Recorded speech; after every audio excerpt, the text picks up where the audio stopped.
The thing about living in a cul-de-sac is that you start to believe silence has a personality. Ours is the Smug type. Perfect hedges, identical mailboxes, neighbors who wave like they're auditioning for a commercial about community happiness. If the lawns were any more manicured, they'd need therapy. And yet, beneath the cupcake bake sale aesthetic, everyone is secretly watching everyone else, waiting for a scandal the way cats wait for gravity to fail a houseplant.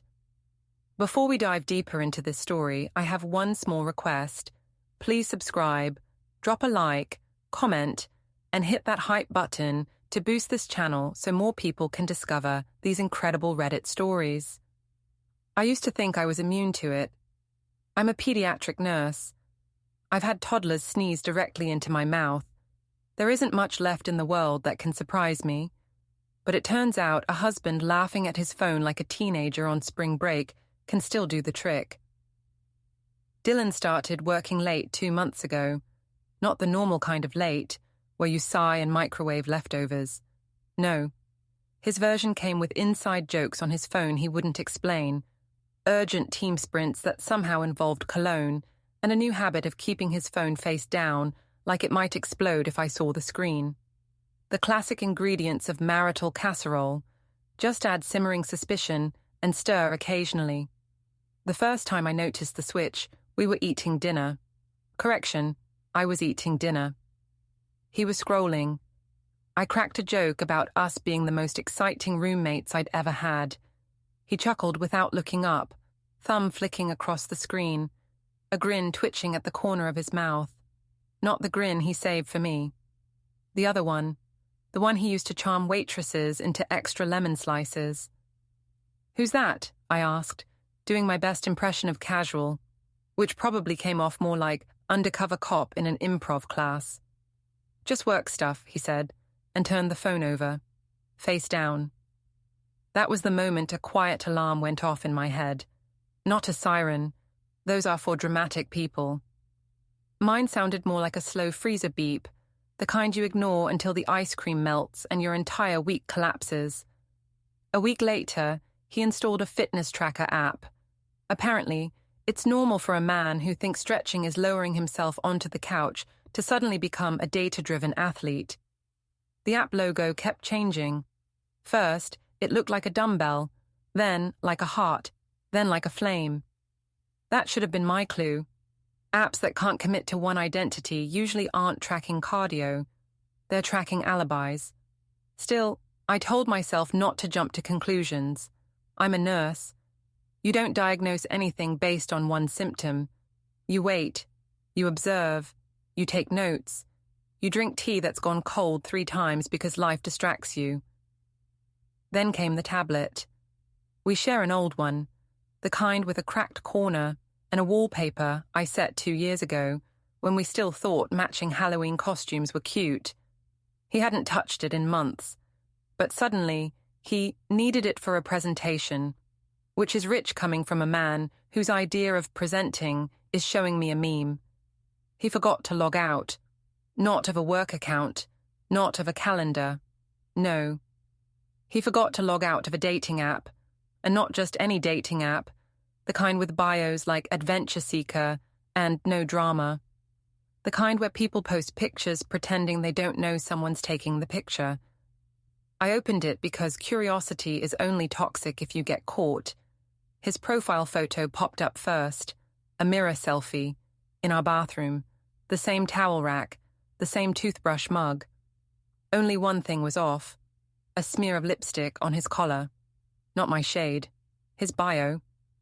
Basically single, just stuck in paperwork. The rage that rolled through me wasn't explosive, it was calm. A sheet of ice on a pond, no cracks yet, but 1 step from plunging. I didn't gasp, I didn't cry, I didn't fling the tablet like a dramatic reality show cast member. I just stared at the screen and thought, oh, so this is the game you picked. There were messages too, chat logs where he bragged about being tired of the nurse routine, as if my job was some personality flaw. He told someone named Liv, 28, that he was not into drama. Which is funny, because if hypocrisy were a sport, he'd already be MVP. I took screenshots, all of them, chat logs, photos, timestamps, the selfie with the lipstick mark that might as well have been a neon sign reading cheater here. I saved them in a folder titled Grocery List because no man alive has voluntarily clicked on one of those. Then I sat there on the couch, tablet in hand, and waited for the shaking. I'd always assumed discovering a betrayal would come with a meltdown, yelling, tears, dramatic music swelling in the background. What I got instead was clarity. Quiet, inconvenient clarity. He thinks I'm stupid. That hurt more than the cheating. I stared at his profile again, scrolling past the curated lies, past the smug half-smile he practiced in the mirror. His interests included hiking. This is a man who took an Uber 3 blocks because the sidewalk had a slope. I didn't confront him. Confrontation is what they expect. They rehearse for it. They practice the lines. It's not what you think. You're overreacting. We've just been distant. No. He didn't get to play the misunderstood victim. Not this time. Not in this story. I was going to ruin him patiently. The real turning point came 3 nights later, when he told me he might travel soon for a work sprint. He said it while pouring himself a whiskey, like he was a lead in a prestige drama and not a man lying to someone who does his laundry. Big deadline? I asked. I said the word on purpose, even though it was one of those terms I usually avoid. He didn't notice. He never notices the things that matter. Yeah. High-stakes stuff, he said, sipping like he'd earned it. I looked at him, really looked at him. The man I married, the man I trusted, the man who thought he was playing chess while I was still learning checkers. He had no idea the board was already on fire. The next morning, I woke up before him. I made coffee. I took a deep, steady breath. Then I opened the app again on the shared tablet, and I edited his bio. From basically single, just stuck in paperwork, to taken by a fool who finally woke up. Then I changed every picture to the kind of unflattering candids people pretend don't exist. Double chin barbecue shot, him snoring with a mouthguard in, one where he looked like he was trying to remember his own zip code. I didn't stop there. I sent a group message to every match. All 47. Thanks for helping me identify the trash. Recycling complete. Then I hit send, and it felt like dropping a stone into still water. No splash, just ripples. Quiet now, chaos inbound. The tablet buzzed non-stop for the next hour. Notifications, locks, warnings from the app about identity concerns. I set the tablet down on the kitchen counter and made eggs while the digital storm brewed behind me. When Dylan finally came downstairs, yawning, phone already in hand, I watched his face shift as the first message notifications hit. Ping, ping, ping. He froze. 134 messages in 3 minutes. All saying versions of the same thing. She deserves better. He looked at me. I took a sip of coffee and said, "Busy morning?" He didn't answer. He just stared at his phone like it had betrayed him personally. Then the app locked him out. That was the moment I realized something powerful. I wasn't powerless, I was patient, and now I was done waiting. He glanced at me again, face pale, voice tight. "What did you do?" I set my mug down gently, like I had all the time in the world. "I logged in," I said. "The rest was just tidying." He stared at me, trying to form a sentence. I walked right past him and grabbed my keys. "I'm late for work," I said. "Try not to be late for your crisis." And I left him standing there, phone buzzing like a trapped wasp, chipped ego in his hand, all his neat little lies unraveling before breakfast. The silence in the cul-de-sac was different when I backed out of the driveway. Not smug anymore, expectant, because the scandal had finally arrived, and I was the one delivering it. There's something oddly satisfying about chaos brewing in other people's phones, while you calmly stock the pediatric wing supply cabinet. The world thinks nurses thrive on adrenaline. In reality, we thrive on control. The illusion that our lists, charts, and measured doses can keep life in line. So, while Dylan's world was catching fire, I was labeling syringes and humming to myself. Order among disorder. It's practically therapy. By lunch, Tess from next door had already texted me. "Did you hear? Something wild happened with Dylan's company." I stared at her message for a solid minute before answering. "No clue. He's been busy with sprints." Emoji reply. Tess is the kind of neighbor who treats gossip like currency. She trades it, compounds it, earns interest. If she smells a secret, she'll dig like a truffle pig until she finds the root. Useful, in the right context. Dangerous, if you forget to feed her the right story. I planned to feed her just enough. When my shift ended, I sat in my car for 10 minutes scrolling through my phone.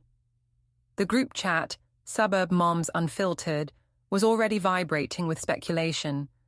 Someone had found Dylan's updated dating profile. Screenshots had spread faster than a daycare flu. Apparently, the taken, by a fool who finally woke up. Line was a hit. Half the women were applauding the mystery wife. The other half were analyzing the interior decor visible in his photos, trying to guess where he lived. I almost felt bad for him. Almost. When I got home, Dylan was pacing in the kitchen, hair messy, sleeves rolled up like he'd been in a meeting with disaster itself. His phone was on speaker, HR hold music whining faintly. He saw me, froze, and hung up. "Someone hacked me," he blurted out. "It's spreading everywhere." "Someone?" I tilted my head. "Wow, that's awful. You should really check your privacy settings." His eyes narrowed. "You think this is funny?" "I think this is karma running ahead of schedule." He slammed his phone down on the counter. "You could ruin my career." "Correction, you could ruin your career. I'm just the witness." I walked past him, opened the fridge, and took out a soda. The hiss of carbonation filled the silence like a drum roll. "Mira, this isn't who you are," he said, softer now, the performative concern dripping from every syllable. "No," I said, sipping. "Apparently, I'm whoever your dating app said I wasn't."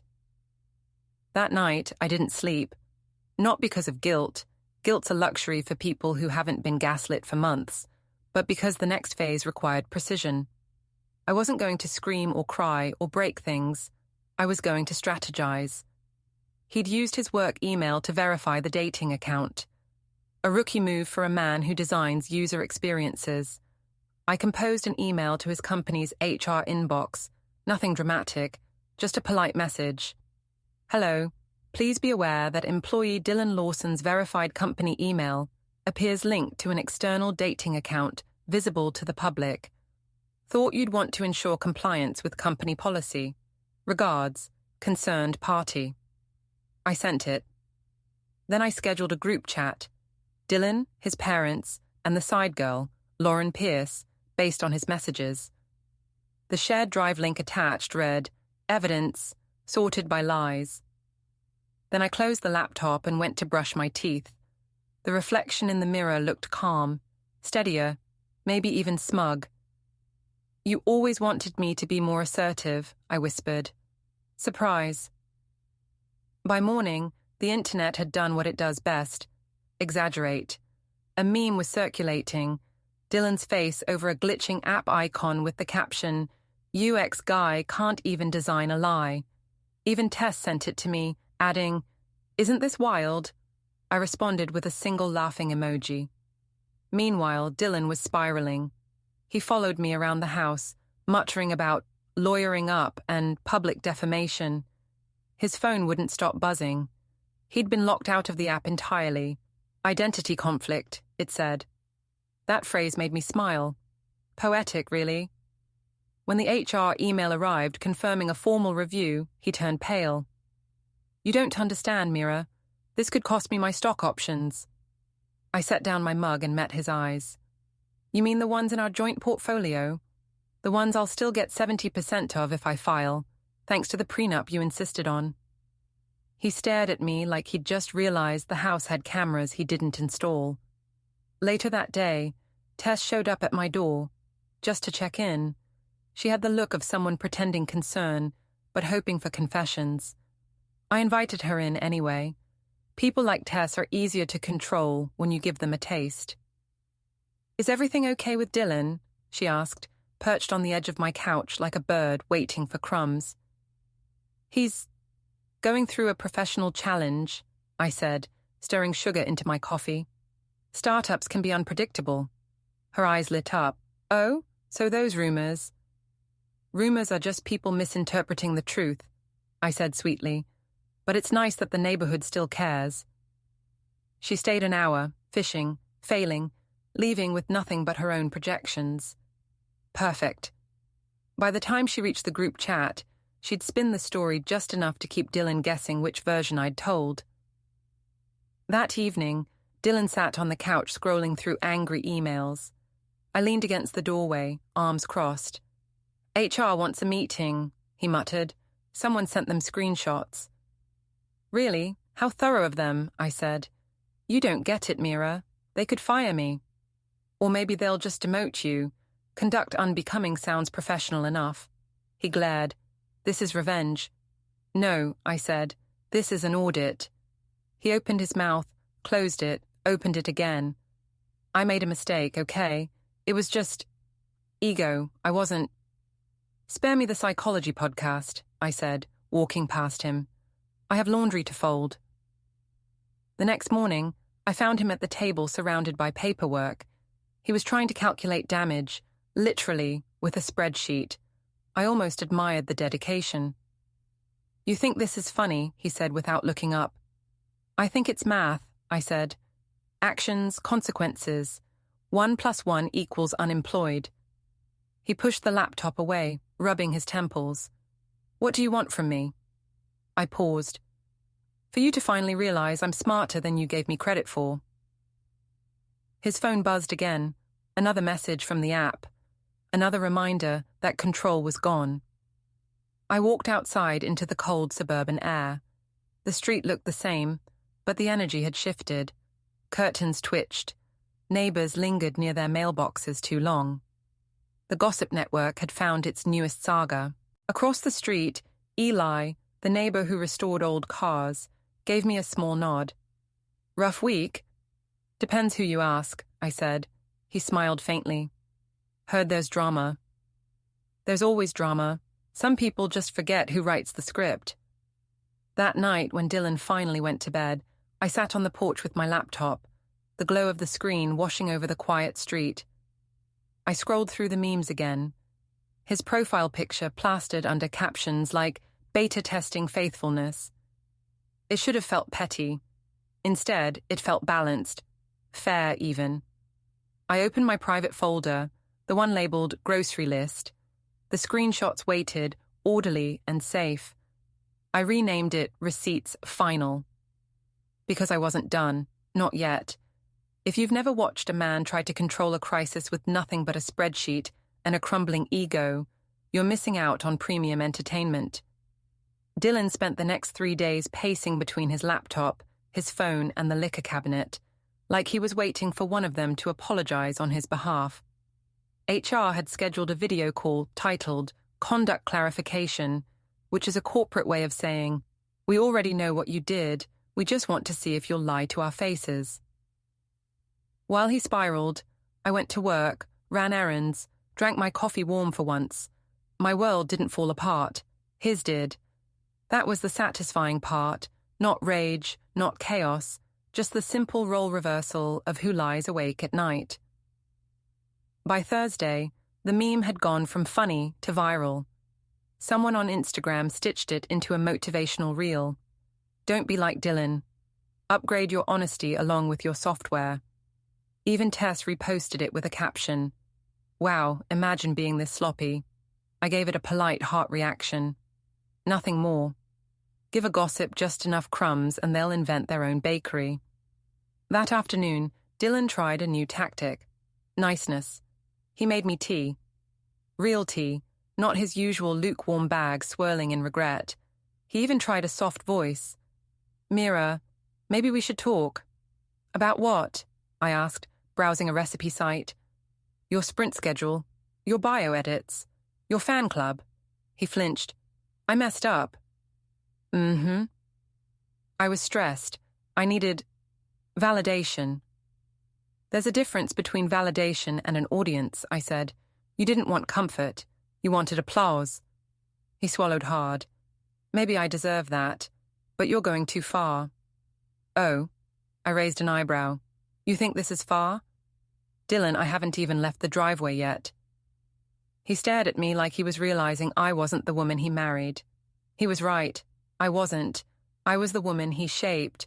One dismissive laugh, one turned phone screen, one insult disguised as a joke at a time. Later, HR emailed him again. His position was being reviewed for professional integrity concerns. Translation: your desk plant should start packing itself. That night, he made the mistake of calling his mother on speakerphone. Nancy's voice is the audio equivalent of a scented candle labeled disappointment. She's embarrassing you, Dylan. A good wife protects her husband's reputation. A good wife. That phrase did more for my motivation than caffeine ever has. He tried defending himself. Mum, this isn't what you think. Oh, please. That nurse has always resented your success. I knew it. I leaned into the doorway and said, Hi, Nancy. Just a reminder, I'm the one who kept your son's name off an ER chart the time he thought expired chicken was a food challenge. Silence. Then, she's listening. Yes, Nancy, I'm married, not fictional. She hung up. Dylan sighed, rubbing his forehead. I almost felt a flicker of sympathy, until I remembered the lipstick on his collar and the chat logs where he called me predictable. Predictable. That was the spark. The next morning, I sent the screenshots to the HR inbox again, this time with timestamps, his work email, and a helpful subject line. Second instance of policy breach attached. Companies don't ignore organized evidence. They ignore emotional rants. That's why I never raised my voice. Receipts don't need volume. At lunch, I met Eli on the sidewalk while bringing groceries in. He nodded at my bags. Storm passed? He asked. No, I said. Forecast says we're still in the fun zone. He grinned. Let me know if you ever need a guy with a toolkit and no sense of moral hesitation. Noted, I said, though I may need the toolkit more than the hesitation. That night, Dylan got the call. Not a firing. Not yet, but a demotion, stock option freeze, temporary leave.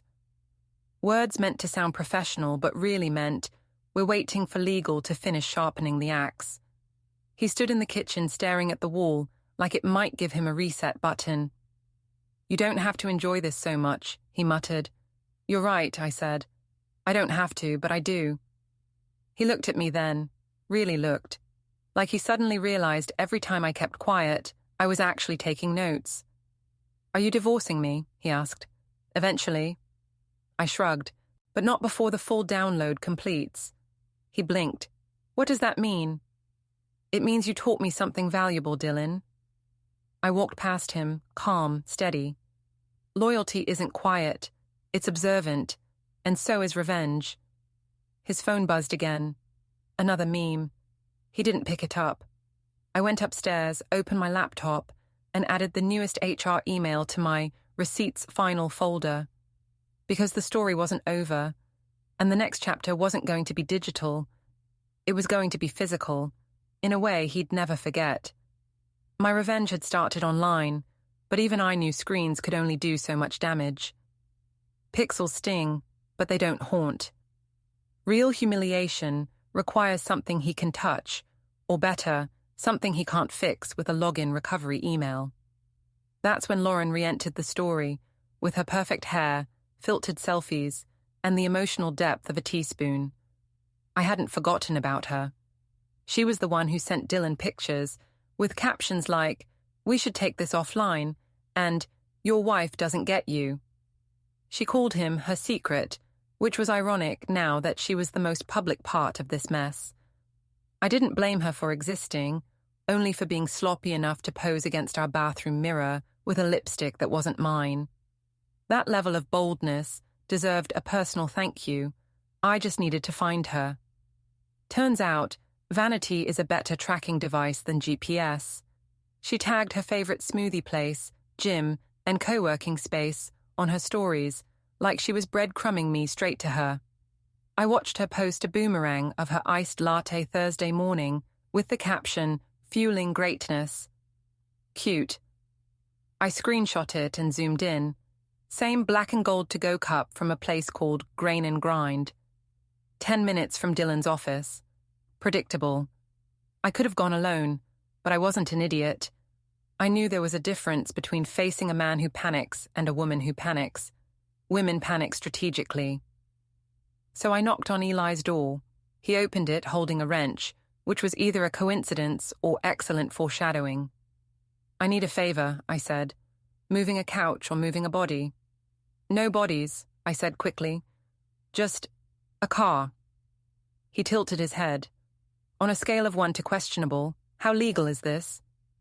"Let's just say it falls under property improvement without consent." A slow grin spread across his face. "I can live with that." So we drove to the co-working lot, his truck humming quietly, my pulse steady. I wasn't nervous. I was focused. Revenge doesn't need adrenaline. It needs planning, calm hands, and a willingness to smile while doing something unhinged.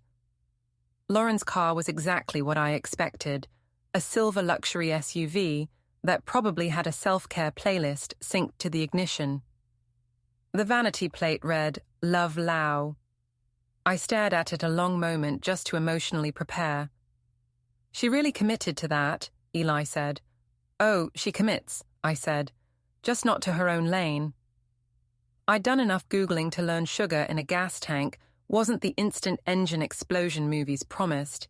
It just gums up the system slowly, painfully, expensively. But there were other quiet acts of sabotage, less traceable, more annoying. Eli popped the hood while I slipped on gloves.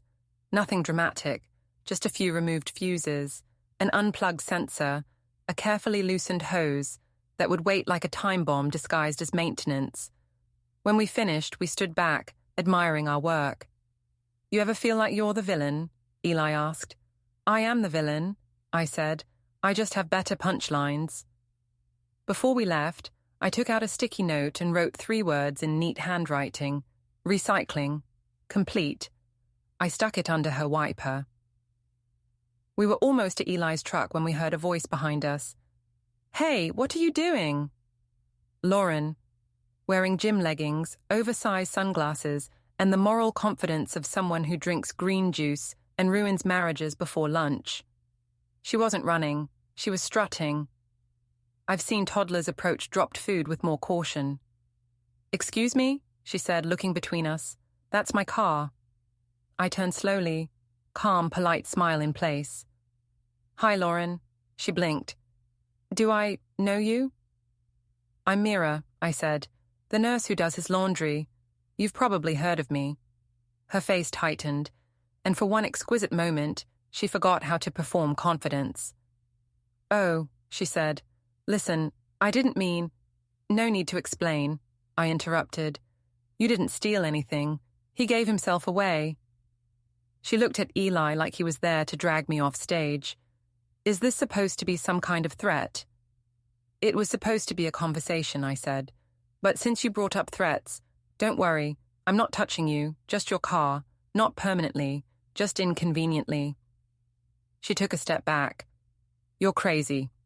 "No," I said. "Crazy would have keyed the paint. I'm going for long-term irritation, the kind that builds character." She stared at me like she'd never witnessed a woman operate without tears or hysteria. That was the best part. Men expect fury. Women expect scenes. No one expects calm sabotage. "Dylan's going to fix this," she snapped. "No, Lauren. He's going to watch this," I said. "Maybe even learn something. Probably not, but hope keeps us young." Her jaw worked like she was trying to chew a comeback and failed the taste test. I walked past her, paused and added, "Oh, and next time you take a bathroom selfie, wipe the counter. It's embarrassing." Eli and I drove away in silence, the best kind. the kind heavy with satisfaction. Back home, the cul-de-sac felt different again. Not silent, not smug, electric. Word hadn't reached them yet, but it would. It always did. That's the thing about suburban secrets. They travel faster than Amazon Prime. I barely made it through my front door before Dylan burst out of the office. "What did you do?" "Ah, perfect timing." "You're going to have to be more specific," I said, hanging my keys. "You touched her car. Do you know she called me screaming?" His voice cracked, not with anger but with panic, the kind that comes from realizing your mistress is no longer a controlled variable. "How nice," I said. "You two really are in sync." He ran a hand through his hair. "You're out of control." I laughed. "Dylan, I'm the most in-control person in this house. You're just not used to me using it. You could get sued." "So could you," I said. "Differing situations. Same energy." He stared at me like he wanted to say something heavy and meaningful. Instead, he said, "I made a mistake, okay? But this is going too far." "Oh, honey," I said, stepping closer. "You don't get to define too far anymore. That privilege expired the second you uploaded a Mira selfie with another woman's lipstick on your collar." His jaw clenched. "People are talking." "Finally," I said. "Something we share." He stormed out of the room, not dramatic enough to slam a door, just enough to let me appreciate the sound of a man losing control of a narrative he thought he owned. Later that night, Tess sent a message in the mom group. "Anyone know why a silver SUV was towed from the co-working lot today? Heard it stalled in traffic." 3 laughing emojis followed. I said nothing. Silence has more power when people assume it's hiding something. By morning, Lauren had blocked Dylan, which meant she'd finally connected the dots between taken by a fool who finally woke up and the woman who left a sticky note on her windshield. Good. Her chaos was spreading, and Dylan was the only one left holding the mop. But revenge is never a one-act story. Sabotage was just the warm-up. The real explosion would come from inside his own circle, the kind of implosion no insurance covered. Because someone had leaked my messages, someone I trusted once, and I had a pretty good idea who. So if Dylan thought the ruined car was the climax, he hadn't even reached the midpoint. I still had the prenup, the HR thread, the shared drive, and a neighborhood full of people who love a scandal with reusable parts. There is nothing more dangerous than a woman who stops asking for fairness and starts taking equilibrium. That was the night I decided something important. My revenge wouldn't end with embarrassment.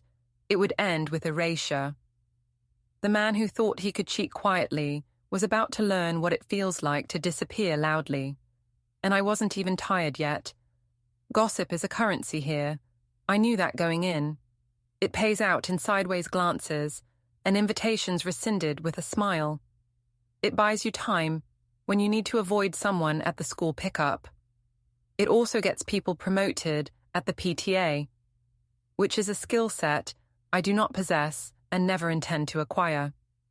What I had not expected, what I had failed to budget for, was how eager my so-called friends could be to trade loyalty for leverage.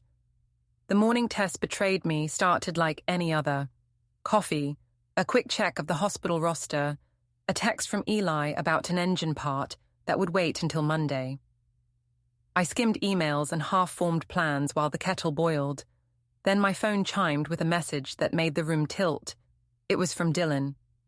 Short, all caps, furious. "Your friend sold my messages to my mother." The fonts on a screen lacked nuance, but he had rendered panic very efficiently. I closed the oven, breathed, and read it again. Then I laughed. Not because it was funny, this was precisely the moment a smart person expects to be tested, but because it confirmed a pattern I'd been smelling for weeks. Tess was opportunistic, Nancy was predictable. Combine them, and you got a rumor that came with receipts. I called Tess. She picked up on the second ring. "Mira, oh my God, I was just—" "Stop," I said. "Tell me exactly what you did and who you told, in that order." There was a pause with the audible cost of her considering whether to be honest. Look, I thought... Thought what? That your moral accounting balance would clear itself with a gossip credit, I asked. I could hear the other women in the background. The group mind of neighbors thrums like a second undercurrent of electricity. Tess inhaled, and the sound sounded like a small animal conceding territory. I sold the screenshot, she admitted. Nancy called. She wanted proof. Mira, I needed a favor. My kid's daycare thing. You traded my privacy for childcare convenience, I said. How noble, she stammered. She offered money, and she said it would be a family matter. You thought wrong, I said. The anger under my voice was steady, controlled. Rage is like an engine that prefers to idle. You can blow it out in a fit, or you can throttle it and make the machine go farther. I chose the latter. When we hung up, I had a list. Tess had leaked screenshots to Nancy. Nancy had called the family council. Dylan's father had been included. And the narrative they spun was exactly what the entitled set rehearses in their minds. The neglected husband, the resentful wife, the meddling nurse who took too much pride in competence. It was the same script with different actors. I had to rewrite the lines and make sure the whole cul-de-sac got the new version. First move, damage control, executed where it mattered most, the town's rumor mill. I didn't blast the truth in a single swoop. That's for amateurs trying to fix a creased dress with a flamethrower. I fed the right facts to specific nodes. Tess's suburb mom's unfiltered chat, a few of Nancy's closer confidants, a woman who ran the neighborhood blog and liked to post recipes and righteous indignation. People trusted what their friends told them. So I gave them reasons to trust me.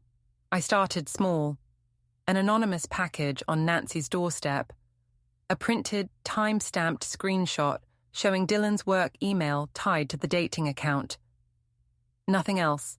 Just that proof, because the truth has a habit of changing conversations more effectively than accusations. Then I sent a curated string of messages to Tess's group with a calm, bland heading, clarifying some misinformation. I attached the HR policy page that specifically forbid use of corporate email for personal verification. No venom, no flourish, just a clean legal citation that stripped the glamour off their outrage and left it looking like poor bookkeeping. People like legalese. It makes them feel like grown-ups. It also made them squirm. Next, I targeted Nancy. Mother-in-law theatrics are as ancient as they are useful. Nancy loved to keep the family's image tidy. She'd work overtime to dry clean an anniversary if it meant shielding her son's social portfolio. So I made sure the portfolio looked messy in a way she could not easily spin. I mailed her a glossy, printed copy of the chat log where Dylan referred to his dates as fun experiments and called me predictable in the same sentence. I wrapped it in floral tissue like a gift. People who receive evidence often assume there's more where that came from. Curiosity led them to open their mouths in the wrong places. It worked faster than I expected. By the time Sunday rolled around, the conversation in the cul-de-sac had shifted from whispering sympathy for Dylan to cautious curiosity about his professional judgment. Someone in the HOA group wondered aloud on the neighborhood forum whether a man who mixed personal and professional accounts should be responsible for a committee chair position. Replies multiplied, polite as thorns. Dylan predictably lashed out. He tried to control the damage by blaming me, accusing me of orchestrating a smear campaign. He organized his small legal team, or rather, the research buddy at his startup, who'd once taken a course in corporate law on the company dime. He sent me a text that read like a badly formatted threat. If you don't stop, I'll get a lawyer. You don't want us in court. I saved the text. I filed it in the folder. Filing is surprisingly consoling. It's a way to make outrage resemble responsibility. There's a sweet spot in social warfare where theatre and truth meet. I found it by leaking Dylan's apology draft to the neighborhood blog before the company could stage its press event. He meant to deliver the statement under corporate auspices. Calculated contrition with a professional posture, the kind that says, I made an error in judgment, but remain a talented professional. I had other plans. I contacted the blog owner privately. She owed me for a favor. Once, when her dog got out and I retrieved it, she'd promised me a neutral write-up if I ever needed reputation help. Neighborhood favors don't expire. They just appreciate. I sent her the apology draft with a short note. Publishing this might be better sooner than later. People like to hear it directly from the source. She posted it an hour later, worded as if the company had released it. Dylan apologizing, admitting he had been reckless, saying he wanted to focus on personal growth and family. The comment section filled with bland platitudes and a few sharp questions. The company scrambled to follow up with its official statement, which now read like a press office clearing backyard litter. The update too late to change first impressions. The twist I hadn't expected, and I should have, was that some people would feel sorry for him. Empathy is messy and circulates like pollen. A few neighbors reached out to me privately, asking if there was something they could do to help both of us get through this.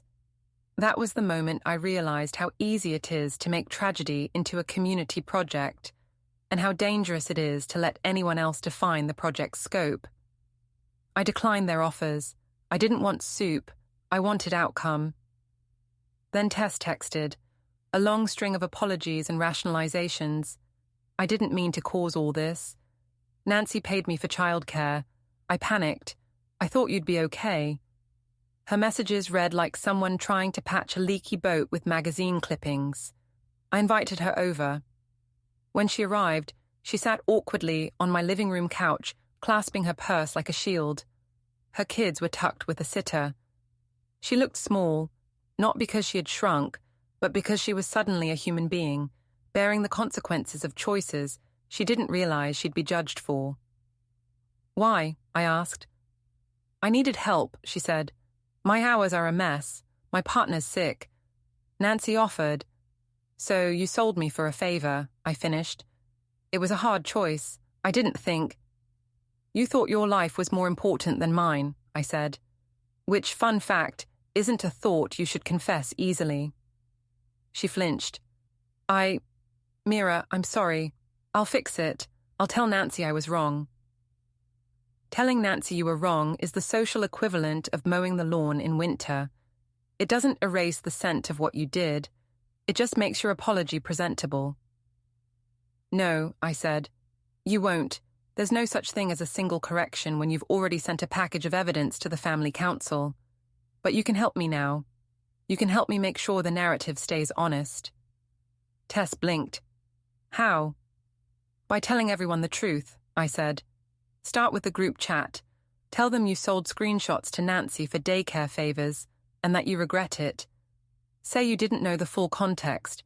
Say you're sorry. Own it. She looked like I'd asked her to climb a lacquered ladder without a harness. If I do that, she whispered, people will turn on me. They will, I said, but they're already turning on me. The question is whether they turn on you because you were honest or because you were deceitful. Which version do you want in the archive? There's a strange power in offering someone a route that saves their face while costing them comfort. Tess swallowed and agreed. She typed for a long time, fingers trembling, and sent the message. The group chat responded the way a live wire does when you finally plug it into a socket.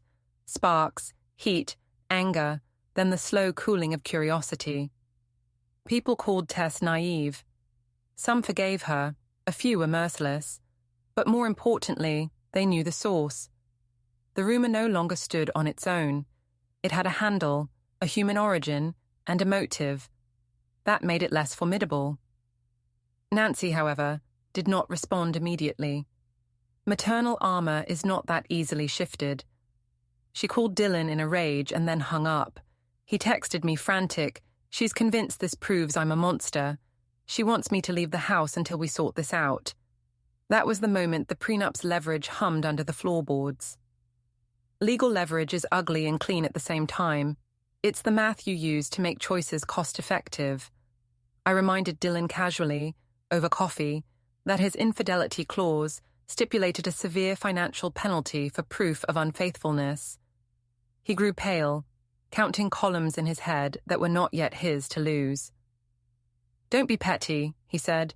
"You're the one who mixed an enterprise account with a dating account," I said. "I'm just balancing the ledger." His panic moved in circles. Then he tried one last thing: public sympathy. He called a friend with a small following to spin a narrative about how he'd been trapped in an unhappy routine and made a poor choice. That tactic failed because the evidence I had was tidy and time-stamped. A competing narrative needs more than goodwill. It needs ambiguity, and I had removed that option with receipts. The final act of the week was the company's press event. They tried to stage it as measured and professional. Dylan's CEO read a statement. Dylan appeared on a short recorded message where he apologized and said he was seeking help. The CEO emphasized values and promised a thorough internal review. The neighborhood watched it on live streams and in small living rooms of people who liked to pretend they were above entertainment. I sat on my porch and watched the broadcast on my phone. When Dylan's face appeared, a carefully lit man in a tailor-made shirt, I felt no triumph. This was more like completion. His apology, released too late and patched with corporate phrasing, sounded rehearsed. The real damage had already been done. The earlier blog post, the HR notes, the sticky note on a windshield, the truth whispered with receipts. He had no clean exit. That night, Dylan confronted me in the kitchen, tiredness making him soft around the edges, in a way his charm never had. "You wanted him to fall," he said quietly. "You wanted my career." "No," I said. "I wanted justice, and for consequences to match actions." He looked at me like he was trying to find a version of me that would accept the old bargain. Quiet wife, domestic unanimity, denial. He could not find her. She had been replaced by someone who kept lists and knew whom to press, which offices to call, which blogs to nudge. It's funny how domesticity breeds competence. You either get soaked or you learn to use an umbrella. We stood there in the soft kitchen light, two people cataloguing the damage. Outside, the neighborhood hummed with new talking points. Inside, the air smelled of last night's coffee and something else, possibility. Not the kind that promises clean starts, the kind that promises finality. There was one more secret I kept to myself. The leak had not only damaged Dylan's reputation, it had revealed a fracture in the social architecture of our cul-de-sac. People who'd been allies were suddenly counting their currencies and choosing sides. That instability served me well. It made alliances brittle and reputations fungible. I didn't forgive Tess. Forgiveness felt like a transaction I did not owe. But I accepted her correction because it was a useful pivot. She had failed me badly. She had also become repairable in public. That mattered more than false comfort. That night, I updated my receipts folder one last time before bed. I labeled the newest document, Final Audit. It contained emails, screenshots, timestamps, and a note to myself. No theatrics. Use the math. I slept with a plan humming in my head. Not an ending. I am not sentimental about tidy bows. Just a path forward with clear coordinates. The next phase would not be rumors or sabotaged paint. It would be public, unavoidable, and personal in ways that could not be massaged by a PR team. If Dylan had thought the car incident was the climax, he hadn't yet met the part of me that could use structure like a weapon. By morning, the cul-de-sac would have another story to gossip over. I intended it to be the last one about Dylan's choices. The morning the final switch flipped, the sky had that strange, washed-out brightness suburban neighborhoods. Get right before something interesting happens. Like the weather itself was leaning forward, waiting for the show. I woke up calm. Not peaceful, not proud, just finished. That quiet, airtight stillness that settles in when every move has already been rehearsed. Dylan, of course, thought the storm had passed. He'd been walking around the house like a man who believed apologies were magic spells. Say them with enough sorrow in your voice and the world hits undo. He'd even made pancakes that morning. Pancakes. As if maple syrup could cover the crater he'd made in our lives. "You want some?" he asked, spatula in hand, trying for casual, like a sitcom husband after a commercial break. "No," I said, "but thanks for the effort." He stood there, deflated, as if I'd turned down more than carbs. He didn't realize I wasn't turning down breakfast. I was turning down the reset button he was desperate to press. By noon, the HOA meeting had started across the cul-de-sac, an open invite gathering with folding chairs, name tags, and the passive-aggressive force of 10 households with too much time and matching porch decor.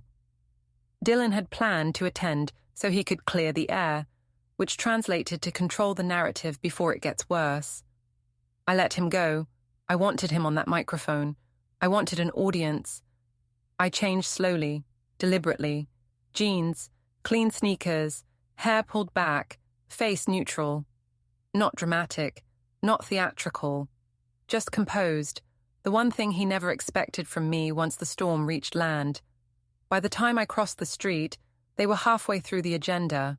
Updates on the community garden cleanup, a reminder not to leave trash cans visible then, just as I arrived, the behavioral concerns item. The room buzzed with polite attention. Dylan stood at the front, sleeves rolled, hands open, voice lowered into what he believed was a sincere register. "I've made mistakes.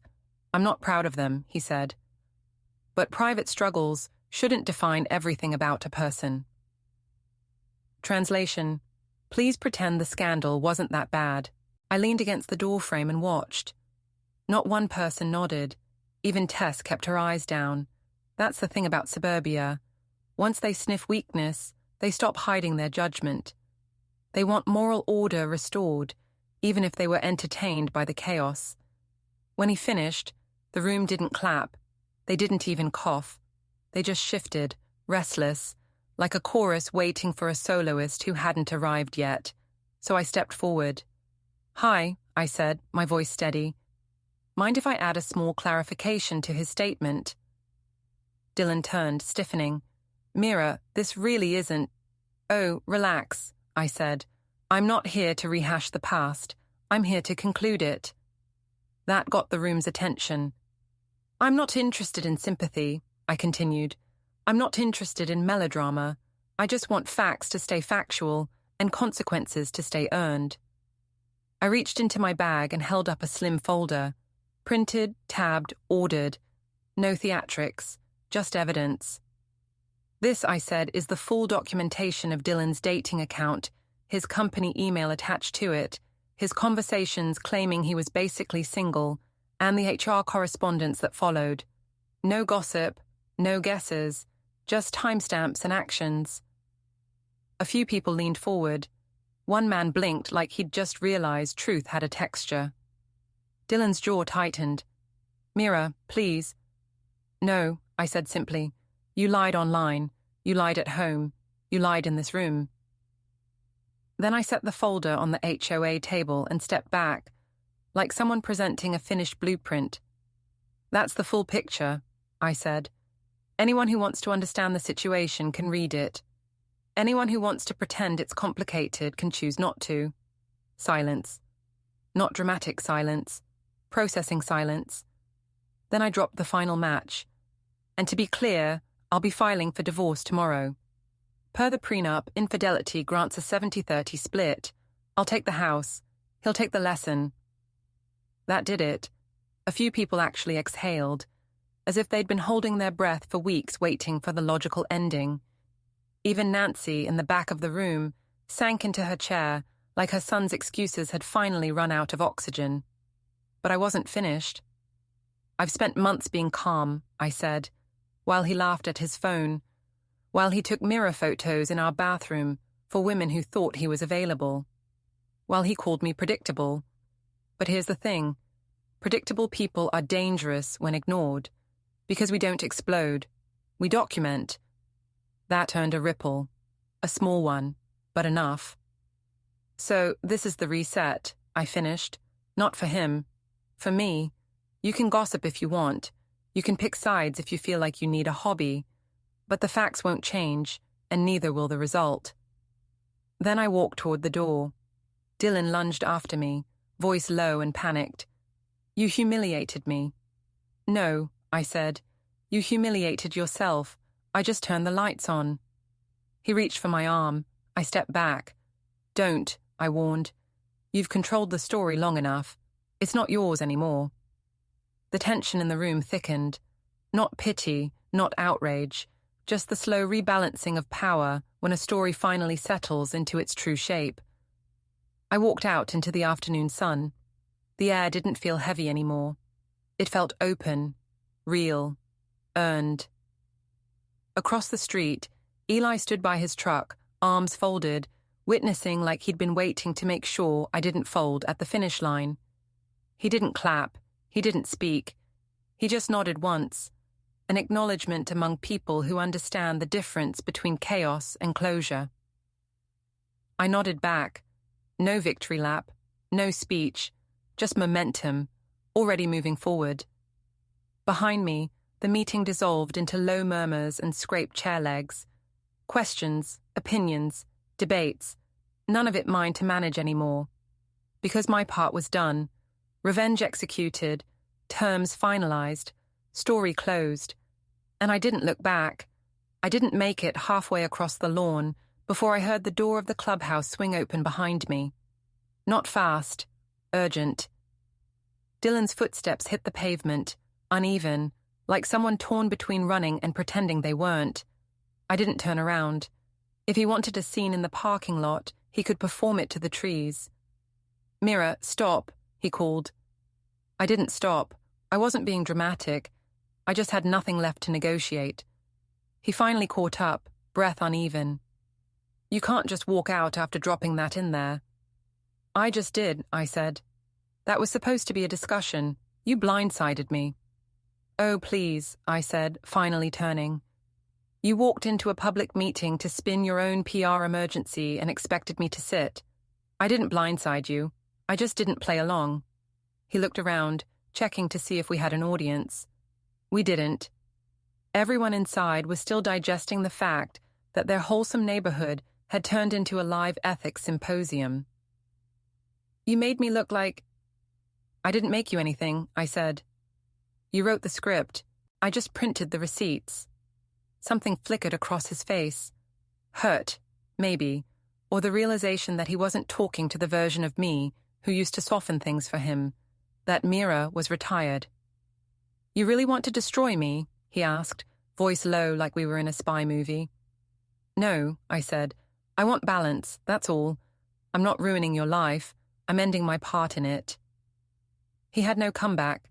We stood there, just long enough for both of us to understand that the line had already been crossed long before today. This was just the paperwork. I'll have my lawyer call about the split, I said, turning again. Mira. Don't worry, I added. I'll keep it clean. You'll only lose what the contract says you lose. I'm not the type to take more than I'm owed. That was the blow that landed. Not anger, not threat, fairness. Nothing scares someone like seeing they've run out of ways to paint themselves the victim. He just stood there, speechless, hands useless at his sides. I walked home. Not triumphant, not shaking, not emotional, just done. Later that evening, the group chat started moving. You can always tell when the gossip volcano blows because the notification count jumps from 0 to 47 in a blink. I didn't open it. I didn't need the play-by-play. I knew exactly how it was going to go. Did you hear? She brought evidence. He was using his work email. Imagine being that careless. Honestly, I don't blame her. Suburbia doesn't like homewreckers unless they're fictional and well-dressed. Real ones make people uncomfortable because they remind everyone that their own lives are one password away from disruption. Tess sent me a single message apology. I didn't think it would go that far. I'm sorry. I didn't respond. Not because I hated her, because I had finally reached that stage where response isn't anger, its energy. And Tess wasn't worth the calories. Nancy sent nothing, which, ironically, was the loudest communication of the day. Around 9 p.m., I heard the front door open harder than necessary. Not slammed, just a little too forceful. Dylan walked in, shoulders tight, face trying to look composed and landing on wrung-out dish rag. "Do you know what you did?" he asked. "Yes," I said. I restored accuracy. "You embarrassed me in public. And you lied in private. Public just caught up." He stared like he wanted me to snap, to blow up, to give him something he could use to flip the narrative. "See, she's unstable, look how angry she gets." But I stayed still. Calm is a mirror. He couldn't stand seeing himself in it. "You ruined everything," he said. "No," I replied. "You ruined it. I labeled the pieces." I walked past him toward the hallway, but he stepped in front of me. "You think you won?" "No," I said. "I think I'm free." He didn't move. For a moment, I wondered if he'd block the doorway like some tragic husband in a movie who thinks posture equals authority. Instead, he stepped aside, but only after realizing I wasn't intimidated, just over it. That's the worst kind of defeat. Not dramatic, not loud, just irreversible. An hour later, he shut himself in the office, pacing hard enough that the floor creaked. I heard muffled fragments of phone calls, probably to the one friend who still believed him, maybe to HR, maybe to his mom. I didn't care. The logistics were no longer mine. I sat at the kitchen counter with a cup of tea and looked at the silent house. The same walls I used to clean and decorate and worry over like they were part of my personality. But they weren't. They were just walls. Nice ones. Ones I was keeping, legally speaking, but still just walls, not a life. Funny how that realization doesn't sting once you walk past the part where you're supposed to cling. My phone buzzed. One message from Eli. "You okay?" I stared at it for a second. Not "are you sure?" Not "do you regret it?" Not "wow, that was intense, just you, okay?" I typed back, "Yeah, just finished." He replied, "Good, about time." That was it. No advice, no dramatics, just the kind of check-in people offer when they see you've already handled the storm. At 11:47 p.m., I printed the divorce forms. Printed. Not filled in, not signed. Just printed. I left them on the kitchen table with a blue pen on top. No note, no flourish, no threat. Paperwork is its own language. He came out eventually, saw them, paused. I didn't watch directly, but I heard the silence thicken. The kind of moment where a person realizes there is nothing left to bargain with. He didn't speak, neither did I. We existed in the same house for one last night, not as a couple, not even as enemies, just two separate people who had finally stopped pretending to share the same story. Here's the part people always expect to be emotional. The end. But real endings don't storm in. They land with the stillness of something already decided. No yelling. No slamming doors. No, how could you, or we could fix this. Just the truth, finally unwrapped. He gambled with something he assumed I wouldn't walk away from. He was wrong, and I wasn't going to spend another second teaching him that. The next morning didn't feel like a rebirth. It felt like routine, except the routine no longer belonged to both of us. I woke up before him, made coffee, sat at the table, looked at the divorce papers, not with satisfaction, but with the same neutrality you feel when you finally take out the trash that's been sitting too long. Not emotional, just necessary. He came out of the hallway slow, like a man walking into a room that might still have wires on the floor. Hair messy, eyes red, but not from tears. From thinking too hard, too late. He saw the papers exactly where I left them. Didn't touch them. "You really filed?" he asked. "No," I said. "I print before I sign. I'm thorough." He waited for more, the way he used to wait for me to soften, to explain, to negotiate the emotional climate for both of us. I didn't. "I don't know how you can just..." Do this, he said. That's because you're thinking emotionally, I said. I stopped doing that the second you chose a stranger's validation over my trust. That landed, not loudly, just completely. He sat down across from me like he still lived here. Technically true, but the table between us might as well have been the width of a courtroom. I never meant to lose you, he said, and I never meant to be an obstacle in your dating life, I answered. But here we are. He winced. You're colder now. No, I said. I'm accurate now. Silence settled, not tense, just final. He looked at the papers again, like maybe the ink would rearrange itself into something kinder. So that's it, he asked. Not angry, not mocking, just stunned. That's it, I said. I'm not punishing you. I'm just disconnecting. He nodded slowly, the kind of nod people do when they finally stop resisting gravity. I'll sign, he murmured. I know.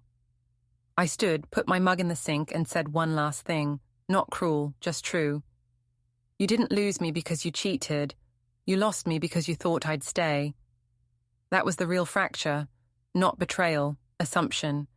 I walked to the door, not dramatically, not with a pause for effect, just walked, like someone stepping out of a room that no longer required her presence.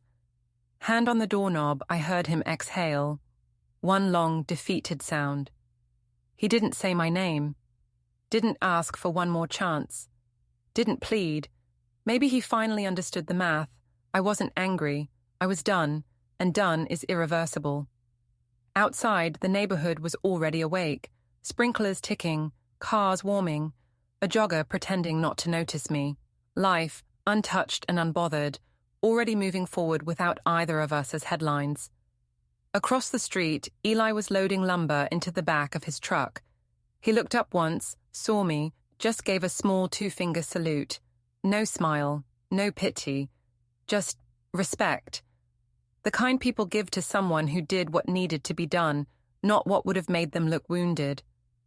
I nodded back. No victory music, no triumphant walk into the sunrise. Just a woman leaving a house that would soon legally belong to her, not because she begged for it, but because she planned for it. Clean exit, no apology, no explanation, no, one day we'll laugh about this.